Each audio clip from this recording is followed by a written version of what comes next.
past, I did everything just to avoid my fears. I distracted myself with food, I buried myself in work, and I avoided even people in challenging situations altogether. At first, these habits, they felt like they were helping, but over time they became my prison. Overeating turned into disordered eating, overworking became workaholism, and avoidance spiraled into social anxiety and eventually panic attacks. So the emotion at the root of all of this was fear, and this shot me into survival mode, and my unhealthy coping mechanisms like eating or working more or isolating myself, they only added more stress to my system. And at some point, I wasn't really living anymore. I was just surviving the day, existing, but not thriving.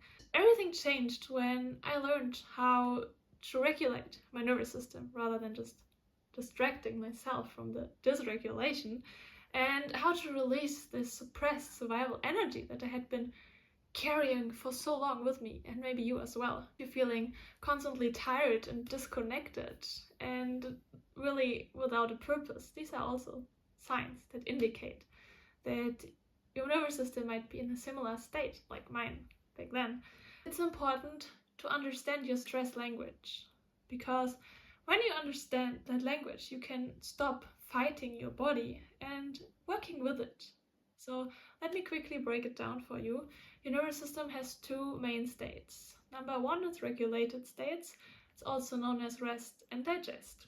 Number two, it's the survival mode, which includes fight, and it's also very often characterized by anger, irritability, or control seeking. Then there's also flight, which is often linked to anxiety, overthinking, overworking, like constantly being busy, going, doing. And then there's freeze. It's when you feel numb, you're just procrastinating, maybe thinking you're lazy, feeling really stuck. And if you understand that stress, whether it's from your environment or inside of you from emotions like fear, it can trigger survival mode if it's really intense or there for a long time. But here's the good news. Once you understand the unique signs of fight, flight, and freeze in your body, you can diagnose your state, which then allows you to shift back into regulation. And this is more than just stress management. It's an act of liberation. Why?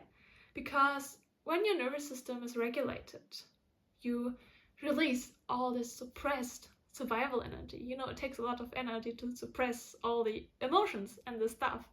And if you don't do this anymore, you can use this energy that you just freed up for different things. And another good point is that when your nervous system is regulated, you step into a more confident, connected, and creative version of yourself. And this is where your best ideas, your deepest relationships, and your greatest resourcefulness lives. So healing starts with awareness, recognizing your patterns. It's always the first step.